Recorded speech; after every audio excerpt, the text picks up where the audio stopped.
Hello everyone, नमस्ते।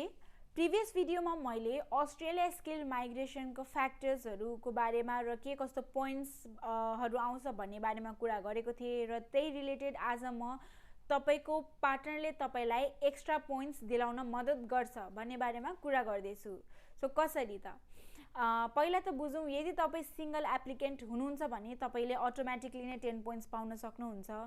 यदि तपाईँ म्यारिड हुनुहुन्छ र तपाईको पार्टनरको स्किल एसेसमेन्ट र कम्पिटेन्ट इङ्ग्लिस मतलब आइइएलटिएसमा मिनिमम 6 इन इच ब्यान्ड छ भने तपाईले 10 पोइन्ट्स पाउन सक्नुहुन्छ।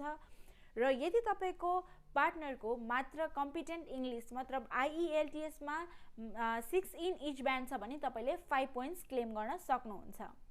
त्यसै गरी यदि तपाईको पार्टनर अस्ट्रेलियन सिटिजन, पिआर अथवा एलिजिबल न्युजिल्यान्ड सिटिजन हुनुहुन्छ भने तपाईले 10 पोइन्ट्स त्यहाँबाट पनि पाउन सक्नुहुन्छ।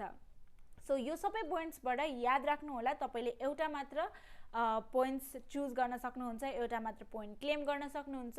सो तपाईले ध्यानमा राखेर जानुस् कि तपाईले सबभन्दा बढी पोइन्ट्स केबाट आउँछ त्यो नै अप्सन चुज गर्नु होला। र अर्को कुरा भनेको तपाईको पार्टनरको पोइन्ट्सले तपाईको पिआर स्कोरमा ठुलो फरक पार्न सक्छ, नबिर्सिनुहोस्। र अस्ट्रेलिया स्किल माइग्रेसनको टिप्सहरूको लागि मलाई फलो गर्दै गर्नुहोला।